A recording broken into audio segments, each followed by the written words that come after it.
ಬೆಳಗಾವಿಯಲ್ಲಿ ಬರ ವೀಕ್ಷಣೆ ಮಾಡಿದ ರಾಜಕೀಯ ನಾಯಕರು ಕುಡಿಯುವ ನೀರು, ಜಾನುವಾರುಗಳಿಗೆ ಮೇವು ಹಾಗೂ ಲಸಿಕೆಗಳ ಬಗ್ಗೆ ಪರಿಶೀಲನೆ. ಬರದ ನಡುವೆಯೂ ಉತ್ತಮ ಬೆಳೆ ಬೆಳೆದ ರೈತನಿಗೆ ಪ್ರಶಂಸೆ. ರಾಜಕೀಯದಲ್ಲಿ ರೆಸಾರ್ಟ್ ಪಾಲಿಟಿಕ್ಸ್ ಸಾಮಾನ್ಯವಾಗಿದೆ. ಯಾವ ರಾಜಕೀಯ ಪಕ್ಷಕ್ಕೂ ಬಲಿಷ್ಠವಾದ ಲೋಕಾಯುಕ್ತ ಬೇಕಾಗಿಲ್ಲ. ಗಣಿ ವರದಿ ವಿಷಯದಲ್ಲಿ ಸಿದ್ದರಾಮಯ್ಯಗೆ ಟಾಂಗ್ ಕೊಟ್ಟ ಸಂತೋಷ್ ಹೆಗಡೆ. ಸಾಮಾನ್ಯ ಕೆಲಸಗಾರರಂತೆ ಕಲ್ಲು ಹೊಡೆದ್ರು, ರಾಜ್ಯದಲ್ಲಿರುವ ಜನಪ್ರತಿನಿಧಿಗಳಿಗೆಲ್ಲ ಮಾದರಿಯಾದ್ರು, ಶಾಸಕರ ಕೆಲಸ ನೋಡಿ ಮತದಾರ ಪ್ರಭುಗಳಾದ್ರು, ಫುಲ್ ಖುಷ್.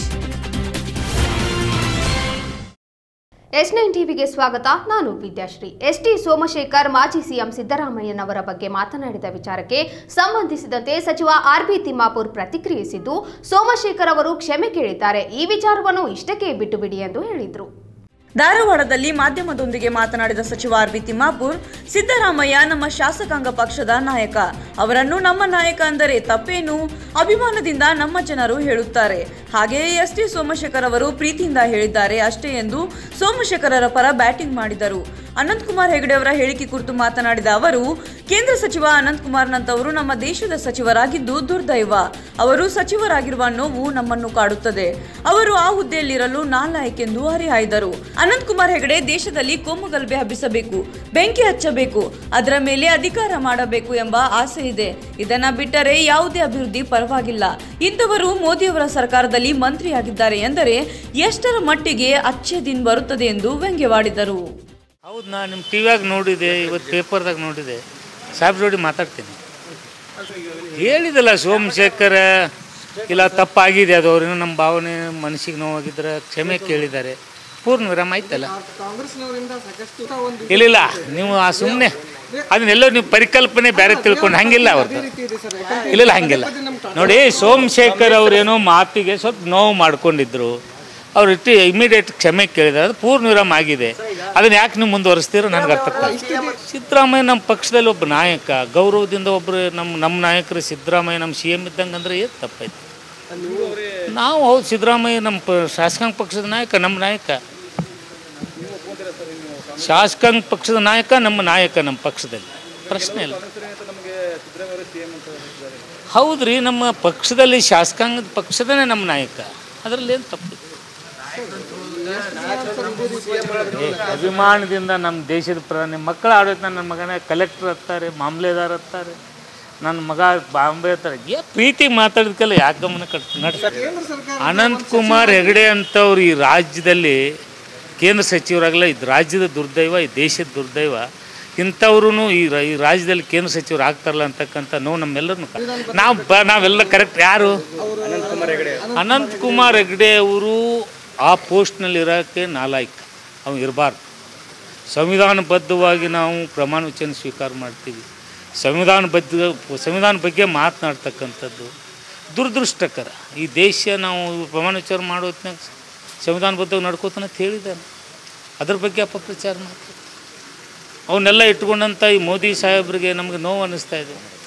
ಇಂಥದ್ದು ಒಳ್ಳೆ ಆಡಳಿತ ಇದು. ಅಚ್ಚಾ ದಿನ ಅಂದರೆ ಅಚ್ಚಾ ದಿನ, ಇಂಥವು ಅಚ್ಚಾ ದಿನ. ಅವ್ನಿಗೆ ಹೇಳಿದ್ನಲ್ಲ, ಈ ದೇಶದಲ್ಲಿ ಕೋಮು ಗಲಭೆ ಹಬ್ಬಿಸ್ಬೇಕು, ಬೆಂಕಿ ಹಚ್ಚಬೇಕು, ಅದ್ರ ಮೇಲೆ ಇವರು ಅಧಿಕಾರಕ್ಕೆ ಬರಬೇಕು ಅನ್ನೋದು ಬಿಟ್ಟರೆ ಇವರು ಯಾವ ಅಭಿವೃದ್ಧಿ ಕೆಲಸದ ಪರವಾಗಿಲ್ಲ. ಇಂಥವರು ಆ ಮೋದಿ ಸಾಹೇಬ್ರ ಸರ್ಕಾರದಲ್ಲಿ ಮಂತ್ರಿ ಅದಾರಂದರೆ ಇಷ್ಟ್ರ ಮೇಲೆ ತಿಳ್ಕೋದು ಇವ್ರು ಆಡಳಿತ ಎಷ್ಟು ಮಟ್ಟಿಗೆ ಅಚ್ಚಾ ದಿನ ಬರ್ತಾವೆ, ಯಾವ ಬರ್ತಾವೆ. ಲೋಕಸಭಾ ಚುನಾವಣೆ ಸಲ ನಾವು ಸಂಪೂರ್ಣ ನಾವೇ. ರಾಜ್ಯ ಸಂಪುಟ ಉಪಸಮಿತಿ ಸಚಿವ ಆರ್.ವಿ. ದೇಶಪಾಂಡೆ ನೇತೃತ್ವದಲ್ಲಿ ಬೆಳಗಾವಿ ಜಿಲ್ಲೆಯಲ್ಲಿ ಬರ ವೀಕ್ಷಣೆ ನಡೆಸಿ ನರೇಗಾ ಕಾಮಗಾರಿ, ಕುಡಿಯುವ ನೀರು, ಜಾನುವಾರುಗಳಿಗೆ ಮೇವು ಹಾಗೂ ಲಸಿಕೆಗಳ ಬಗ್ಗೆ ಪರಿಶೀಲನೆ ನಡೆಸಿತು. ರಾಜ್ಯ ಸಂಪುಟ ಉಪಸಮಿತಿ ಸಚಿವ ಆರ್.ವಿ. ದೇಶಪಾಂಡೆ ನೇತೃತ್ವದಲ್ಲಿ ಬೆಳಗಾವಿ ಜಿಲ್ಲೆಯ ಬೈಲಹೊಂಗಲ್, ಸವದತ್ತಿ, ಕಿತ್ತೂರು ಹಾಗೂ ಬೆಳಗಾವಿ ತಾಲೂಕುಗಳಲ್ಲಿ ಬರ ಅಧ್ಯಯನ, ನರೇಗಾ ಕಾಮಗಾರಿ, ಕುಡಿಯುವ ನೀರು, ಜಾನುವಾರುಗಳಿಗೆ ಮೇವು ಹಾಗೂ ಲಸಿಕೆಗಳ ಬಗ್ಗೆ ಪರಿಶೀಲನೆ ನಡೆಸಿತು. ಇನ್ನು ಬರಗಾಲದಲ್ಲಿಯೂ ಉತ್ತಮ ಬೆಳೆ ಬೆಳೆದ ರೈತನ ಹೊಲಕ್ಕೆ ಭೇಟಿ ನೀಡಿದ ಸಚಿವರು ರೈತನ ಶ್ರಮ ಹಾಗೂ ಕಾರ್ಯಕ್ಕೆ ಮೆಚ್ಚುಗೆ ವ್ಯಕ್ತಪಡಿಸಿದರು. ರೈತ ಬೆಳೆದ ಗೋವಿನ ಜೋಳದ ಬೆಳೆ ವೀಕ್ಷಿಸಿದ ಬರ ಅಧ್ಯಯನ ತಂಡ ರೈತನಿಂದ ಮಾಹಿತಿ ಪಡೆಯಿತು.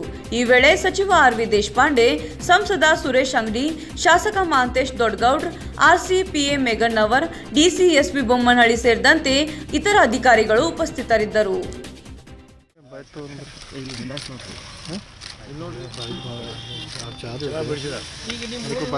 ಮೇವಿನ ಬೆಳೆ ಯಾವುದಿಲ್ಲ. ನಾನು ವಿಶ್ವವಿದ್ಯಾಲಯದಲ್ಲಿ ಕಲಿಯಲಿಲ್ಲ, ಆದರೆ ವಿಶ್ವವಿದ್ಯಾಲಯದಲ್ಲಿ ಅಧಿಕಾರಿಯಾದೆ ಎಂದು ಶಂಕರಾನಂದ ಬನಶಂಕರಿಯವರು ಬೆಳಗಾವಿಯಲ್ಲಿ ನಡೆದ ಕಾರ್ಯಕ್ರಮದಲ್ಲಿ ತಮ್ಮ ಸಂತಸ ವ್ಯಕ್ತಪಡಿಸಿದರು. ಬೆಳಗಾವಿಯಲ್ಲಿ ಹಮ್ಮಿಕೊಂಡಿದ್ದ ಕಾರ್ಯಕ್ರಮದಲ್ಲಿ ಮಾತನಾಡಿದ ಶಂಕರಾನಂದ ಬನಶಂಕರಿ, ನಾನು ವಿಶ್ವವಿದ್ಯಾಲಯದಲ್ಲಿ ಕಲಿಯಲಿಲ್ಲ, ಆದರೆ ವಿಶ್ವವಿದ್ಯಾಲಯದಲ್ಲಿ ಅಧಿಕಾರಿಯಾದೆ ಎಂದು ಸಂತಸ ವ್ಯಕ್ತಪಡಿಸಿದರು. ಮುಖ್ಯ ಲೆಕ್ಕಾಧಿಕಾರಿಯಾಗಿ ಜಿಲ್ಲಾ ಪಂಚಾಯತ್ ಬೆಳಗಾವಿಯಲ್ಲಿ 2 ವರ್ಷ ಕಾರ್ಯನಿರ್ವಹಿಸಿದ ಶಂಕರಾನಂದ ಬನಶಂಕರಿ ರಾಣಿ ಚೆನ್ನಮ್ಮ ವಿಶ್ವವಿದ್ಯಾಲಯಕ್ಕೆ ಹಣಕಾಸು ಅಧಿಕಾರಿಯಾಗಿ ರಾಜ್ಯ ಸರ್ಕಾರದಿಂದ ನೇಮಕಗೊಂಡಿದ್ದು 2012ರ ಬ್ಯಾಚ್ನ ಕೆಎಎಸ್ ಅಧಿಕಾರಿಯಾದ ಇವರು ಕೆಎಎಸ್ ಮತ್ತು ಐಎಎಸ್ ವಿದ್ಯಾರ್ಥಿಗಳಿಗೆ ಮಾರ್ಗದರ್ಶನ ಮಾಡಿ ಜನಪ್ರಿಯತೆ ಗಳಿಸಿದ್ದಾರೆ. ಬೈಲಹೊಂಗಲ ಪಟ್ಟಣದ ಚೆನ್ನಮ್ಮಾಜಿ ಸಮಾಧಿ ಸ್ಥಳದಲ್ಲಿ ಫೆಬ್ರವರಿ 2ರಂದು ವೀರಮಾತೆ ಕಿತ್ತೂರಾಣಿ ಚೆನ್ನಮ್ಮಾಜಿಯವರ ಸ್ಮರಣೋತ್ಸವ ಕಾರ್ಯಕ್ರಮವನ್ನು ಅತ್ಯಂತ ಅರ್ಥಪೂರ್ಣವಾಗಿ ಆಚರಿಸಲಾಗುವುದೆಂದು ಕೂಡಲ ಸಂಗಮ ಲಿಂಗಾಯತ ಪಂಚಮಸಾಲಿ ಪೀಠದ ಪ್ರಥಮ ಜಗದ್ಗುರು ಬಸವಜಯ ಮೃತ್ಯುಂಜಯ ಮಹಾಸ್ವಾಮೀಜಿಗಳು ಹೇಳಿದರು. ಬೈಲಹೊಂಗಲದ ಅತಿಥಿ ಗೃಹದಲ್ಲಿ ಸುದ್ದಿಗೋಷ್ಠಿಯಲ್ಲಿ ಮಾತನಾಡಿದ ಶ್ರೀಗಳು, ಫೆಬ್ರವರಿ 2ರಂದು ವೀರಮಾತೆ ಕಿತ್ತೂರು ರಾಣಿ ಚೆನ್ನಮ್ಮಾಜಿಯವರ ಸ್ಮರಣೋತ್ಸವ ಕಾರ್ಯಕ್ರಮವನ್ನು ಹಮ್ಮಿಕೊಂಡಿದ್ದು, ಈ ಕಾರ್ಯಕ್ರಮಕ್ಕೆ ಅತ್ಯಂತ ಹೆಚ್ಚಿನ ಸಂಖ್ಯೆಯಲ್ಲಿ ಚೆನ್ನಮ್ಮನ ಅಭಿಮಾನಿಗಳು, ನಾಗರಿಕರು ಭಕ್ತಿಯಿಂದ ಪಾಲ್ಗೊಳ್ಳಬೇಕೆಂದು ಕರೆ ನೀಡಿದರು. ಈ ಸಂದರ್ಭದಲ್ಲಿ ಪಂಚಮಸಾಲಿ ಘಟಕದ ತಾಲೂಕಾಧ್ಯಕ್ಷ ಶ್ರೀಶೈಲಣ್ಣ ಬೋಳನ್ನವರ್, ಜಿಲ್ಲಾ ಪಂಚಾಯಿತಿ ಸದಸ್ಯ ರೋಹಿಣಿ ಪಾಟೀಲ್, ವಿಜಯ್ ಚನ್ನಣ್ಣವರ್, ರಾಜು ಸೊಗಲ್, ರಾಜು ಕುಡ್ಸೋಮಣ್ಣವರ್, ಗುರುಪಾದ್ ಕಳ್ಳಿ ಸೇರಿದಂತೆ ಅನೇಕ ನಾಗರಿಕರು ಉಪಸ್ಥಿತರಿದ್ದರು. ಹಾಗೂ ಈ ಭಾಗದ ಎಲ್ಲ ಚೆನ್ನಮ್ಮನ ಪರ ಸಂಘಟನೆಗಳ ಸಂಯುಕ್ತ ಆಶ್ರಯದಲ್ಲಿ ಫೆಬ್ರವರಿ 2ನೇ ತಾರೀಕು ಬೆಳಗ್ಗೆ 10 ಗಂಟೆಗೆ ಸರಿಯಾಗಿ ರಾಷ್ಟ್ರಮಾತೆ ವೀರಮಾತೆ ಕಿತ್ತೂರಿನ ರಾಣಿ ಚೆನ್ನಮ್ಮನವರ 190ನೆಯ ಸ್ಮರಣೋತ್ಸವ ಕಾರ್ಯಕ್ರಮವನ್ನು ಪ್ರತಿ ವರ್ಷದಂತೆ ಈ ವರ್ಷವೂ ಅರ್ಥಪೂರ್ಣವಾಗಿ ಅದ್ಧೂರಿಯಾಗಿ ಆಚರಿಸಬೇಕಂತೇಳಿ ಇಂದು ಬೈಲಹೊಂಗಲದಲ್ಲಿ ಸೇರಿರ್ತಕ್ಕಂಥ ನಮ್ಮ ಪಂಚಮಸಾಲಿ ಸಮುದಾಯದ ಸಭೆಯಲ್ಲಿ ತೀರ್ಮಾನ ಮಾಡಲಾಗಿದೆ. ಆ ಒಂದು ಕಾರ್ಯಕ್ರಮಕ್ಕೆ ನಮ್ಮ ಜಿಲ್ಲೆಯ ಮತ್ತು ನಮ್ಮ ತಾಲೂಕಿನ ಎಲ್ಲ ಹಾಲಿ ಮಾಜಿ ಜನಪ್ರತಿನಿಧಿಗಳು, ಸಮಾಜದ ಗಣ್ಯ ವ್ಯಕ್ತಿಗಳು ಹಾಗೂ ಚೆನ್ನಮ್ಮನ ಅಭಿಮಾನಿಗಳು ಆಗಮಿಸುವರು.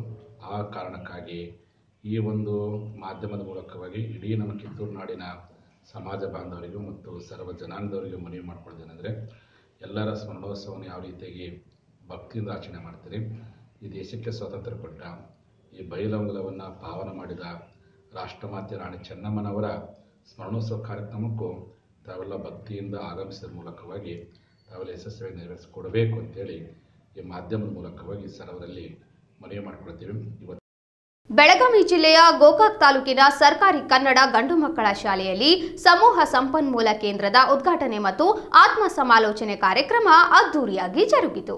ಗೋಕಾಕ್ ತಾಲೂಕಿನ ಕೊಣ್ಣೂರಿನ ಸರ್ಕಾರಿ ಗಂಡು ಮಕ್ಕಳ ಶಾಲೆಯಲ್ಲಿ ಹಮ್ಮಿಕೊಂಡಿದ್ದ ಸಮೂಹ ಸಂಪನ್ಮೂಲ ಕೇಂದ್ರದ ಉದ್ಘಾಟನೆ ಮತ್ತು ಆತ್ಮ ಸಮಾಲೋಚನೆ ಕಾರ್ಯಕ್ರಮ ಉದ್ದೇಶಿಸಿ ಮಾತನಾಡಿದ ನೋಡೆಲ್ ಅಧಿಕಾರಿ ಎಡಿ ಬೇಗ್, ಇದೇ ರೀತಿ ರಾಜ್ಯದ ಎಲ್ಲೆಡೆ ತಾವು ಮಾಡಿದ ಕಾರ್ಯ ಉದಾಹರಣೆಯಾಗಿ ಹೆಚ್ಚಿನ ಮಟ್ಟದಲ್ಲಿ ಕ್ಲಸ್ಟರ್ಗಳು ಹೊರಹೊಮ್ಮಲಿ. ಒಳ್ಳೆಯ ಕೆಲಸವನ್ನು ಮಾಡುವಾಗ ಕಾಡುವ ವಿಘ್ನಗಳು ನಾವು ಮಾಡುವ ಪ್ರಾರ್ಥನೆಗಳಲ್ಲಿ ಕೊಚ್ಚಿ ಹೋಗುತ್ತವೆ ಎಂದರು. ಕ್ಷೇತ್ರ ಶಿಕ್ಷಣಾಧಿಕಾರಿಗಳಾದ ಜಿಬಿ ಬಳಿಗಾರ್ ಮಾತನಾಡಿ, ಎಲ್ಲ ಸಂಪನ್ಮೂಲ ಬಳಸಿಕೊಂಡು ಒಳ್ಳೆಯ ಶಿಕ್ಷಣ ನೀಡುವುದರ ಜೊತೆಗೆ ಒಳ್ಳೆಯ ಮನಸ್ಸಿನಿಂದ ಮಕ್ಕಳ ಮತ್ತು ಪಾಲಕರ ಮನಸ್ಸನ್ನು ಗೆದ್ದಲ್ಲಿ ನಾವೆಲ್ಲರೂ ಕೂಡಿ ಮಕ್ಕಳಿಗೆ ಅದ್ಭುತವಾದ ಭವಿಷ್ಯವನ್ನು ನೀಡುವುದರಲ್ಲಿ ಯಾವುದೇ ಸಂದೇಹವಿಲ್ಲವೆಂದರು. ಈ ಕಾರ್ಯಕ್ರಮದಲ್ಲಿ ಪ್ರೌಢಶಾಲಾ ಶಿಕ್ಷಕ ಸಂಘದ ಅಧಿಕಾರಿಗಳು, ಸಮನ್ವಯಾಧಿಕಾರಿಗಳು, ಮುಖ್ಯೋಪಾಧ್ಯಾಯರು, ಸಿಆರ್ಪಿ ಮತ್ತು ಬಿಆರ್ಪಿಗಳು ಮತ್ತು ನೂರಾರು ಶಿಕ್ಷಕಿಯರು ಉಪಸ್ಥಿತರಿದ್ದು ಕಾರ್ಯಕ್ರಮವನ್ನು ಯಶಸ್ವಿಗೊಳಿಸಿದರು. ರಾಜಕೀಯದಲ್ಲಿ ರೆಸಾರ್ಟ್ ಪಾಲಿಟಿಕ್ಸ್ ಒಂದು ಹೊಸತು. ಆ ಕಡೆಯಿಂದ ಈ ಕಡೆಗೆ ಹೋಗೋದು, ಈ ಕಡೆಯಿಂದ ಆ ಕಡೆಗೆ ಹೋಗೋದು ಸಾಮಾನ್ಯವಾಗಿದೆ ಎಂದು ನಿವೃತ್ತ ನ್ಯಾಯಮೂರ್ತಿ ಸಂತೋಷ್ ಹೆಗಡೆ ಅಸಮಾಧಾನ ವ್ಯಕ್ತಪಡಿಸಿದರು. ಧಾರವಾಡದಲ್ಲಿ ಮಾಧ್ಯಮದೊಂದಿಗೆ ಮಾತನಾಡಿದ ನಿವೃತ್ತ ನ್ಯಾಯಮೂರ್ತಿ ಸಂತೋಷ್ ಹೆಗಡೆ, ರಾಜಕೀಯದಲ್ಲಿ ರೆಸಾರ್ಟ್ ಪಾಲಿಟಿಕ್ಸ್ ಇದೊಂದು ಹೊಸದು. ಆ ಕಡೆಯಿಂದ ಈ ಕಡೆಗೆ ಹೋಗೋದು, ಈ ಕಡೆಯಿಂದ ಆ ಕಡೆಗೆ ಹೋಗೋದು ಇದು ಸಂವಿಧಾನಕ್ಕೆ ಸರಿಯಾದ ವಿಚಾರವಲ್ಲ. ಪ್ರಜಾಪ್ರಭುತ್ವದಲ್ಲಿ ಇಂಥದ್ದೊಂದು ನಡೆದಿರೋದು ಸರಿಯಲ್ಲ ಎಂದರು. ಒಂದು ಪಕ್ಷಕ್ಕೆ ಸೇರಿ ಆರಿಸಿ ಬಂದಾಗ ಆ ಅವಧಿ ಮುಗಿಯುವವರೆಗೂ ಅದೇ ಪಕ್ಷದಲ್ಲಿ ಇರಬೇಕು. ಅದಕ್ಕಾಗಿಯೇ ಕಾನೂನು ಕೂಡ ಇದೆ. ಆದರೆ ಇವತ್ತು ಆಮಿಷಕ್ಕೆ ಒಳಗಾಗಿ ಏನು ಬೇಕಾದರೂ ಮಾಡುತ್ತಿದ್ದಾರೆ ಎಂದು ಸಂತೋಷ್ ಹೆಗಡೆ ಆಕ್ರೋಶ ವ್ಯಕ್ತಪಡಿಸಿದರು. ಇನ್ನು ಈಗ ಇರೋ ಸರ್ಕಾರವೇ ಇರಲಿ, ಮುಂದೆ ಬರೋ ಸರ್ಕಾರವೇ ಆಗಲಿ, ಈ ರೀತಿಯ ಗೊಂದಲಗಳು ಇರಬಾರದು. ಇದು ಪ್ರಜಾಪ್ರಭುತ್ವದ ರಾಜಕೀಯಕ್ಕೆ ಸರಿಯಲ್ಲ. ಯಾವ ರಾಜಕೀಯ ಪಕ್ಷಕ್ಕೂ ಬಲಿಷ್ಠವಾದ ಲೋಕಾಯುಕ್ತ ಬೇಕಾಗಿಲ್ಲ. ಇನ್ನು ಲೋಕಾಯುಕ್ತದ ಗಣಿ ವರದಿಗಾಗಿಯೇ ಸಿದ್ದರಾಮಯ್ಯ ಪಾದಯಾತ್ರೆ ಮಾಡಿದ್ರು. ಆದರೆ ಅವರೇ ಅಧಿಕಾರಕ್ಕೆ ಬಂದ ಮೇಲೆ ಲೋಕಾಯುಕ್ತದ ಅಧಿಕಾರ ಕಿತ್ತುಕೊಂಡು ಬಿಟ್ಟರು ಎಂದು ಸಂತೋಷ್ ಹೆಗಡೆ ಕಿರಿಕಾರಿದರು.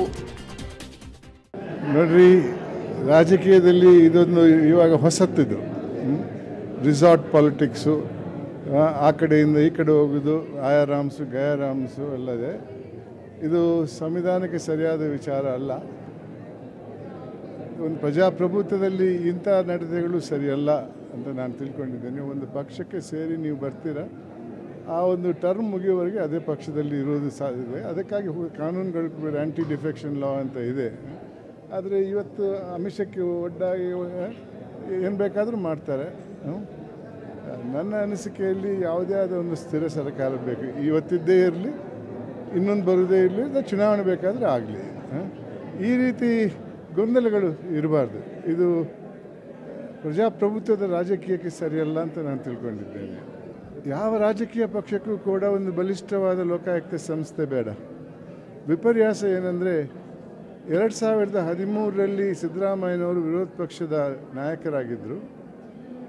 ಕರ್ನಾಟಕ ಲೋಕಾಯುಕ್ತ ಗಣಿ ವರದಿಯನ್ನು ಜಾರಿಗೆ ತಂದಿಲ್ಲ ಅಂತ ಅವರು ಅವರ ಸಹೋದ್ಯೋಗಿಗಳು ಬೆಳ್ಳಾರಿಯಿಂದ ಬೆಂಗಳೂರಿಗೆ ಪಾದಯಾತ್ರೆ ಮಾಡಿದರು, ಪ್ರತಿಭಟನೆ ಮಾಡ್ತಾ.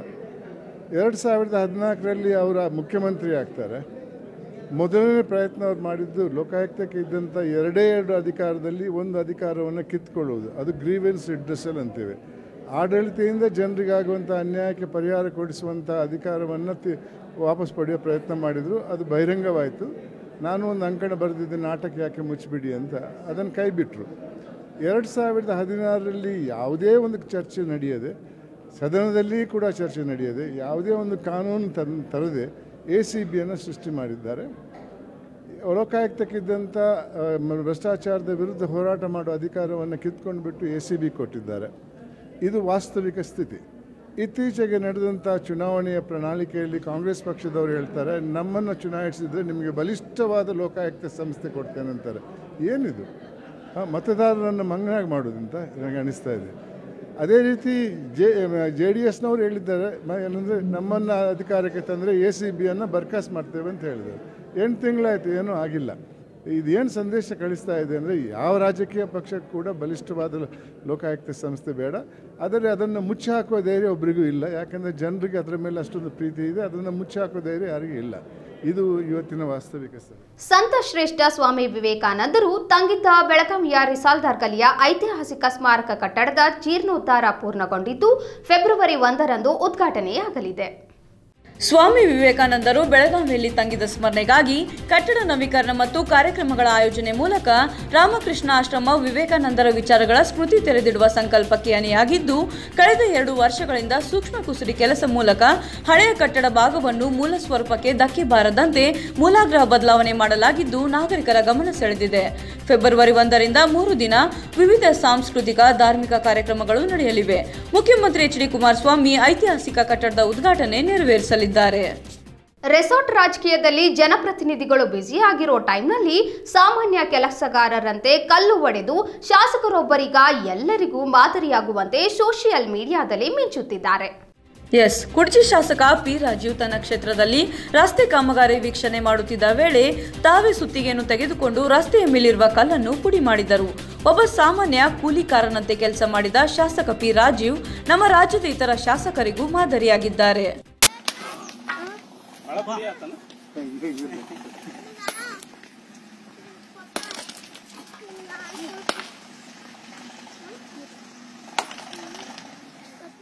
ಲೋಕಸಭಾ ಚುನಾವಣೆ ಹಿನ್ನೆಲೆಯಲ್ಲಿ ಮತದಾನ ಜಾಗೃತಿಗಾಗಿ ಶಾಲಾ ಮಕ್ಕಳು ಬೀದಿಗಿಳಿದು ಕರಪತ್ರ ಹಂಚುವ ಮೂಲಕ ಮತದಾನ ಜಾಗೃತಿ ಮೂಡಿಸಿದ್ರು.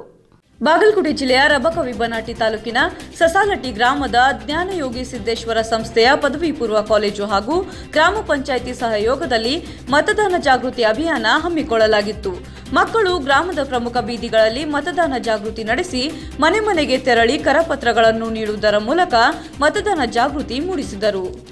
ಇವತ್ತು ನಾವು ಭಾರತದ ಪ್ರಜಾಪ್ರಭುತ್ವ ಹೆಂಗೆ ನಡಾತೈತಿ ಅನ್ನೋದ್ರ ಬಗ್ಗೆ ಹೇಳತ್ತೀನಿ. ಮೊದಲನೇದಾಗಿ ಪ್ರಜಾಪ್ರಭುತ್ವ ಅಂದ್ರೆ ಏನಂದ್ರೆ ಪ್ರಜೆಗಳಿಂದ ಪ್ರಜೆಗಳಿಗೋಸ್ಕರ ಇರುವ ಸರ್ಕಾರವನ್ನು ಪ್ರಜಾಪ್ರಭುತ್ವ ಅಂತಾರು. ಆದ್ರೆ ಈಗ ಅದೆಲ್ಲ ಉಲ್ಟಾ ಆಗೈತಿ.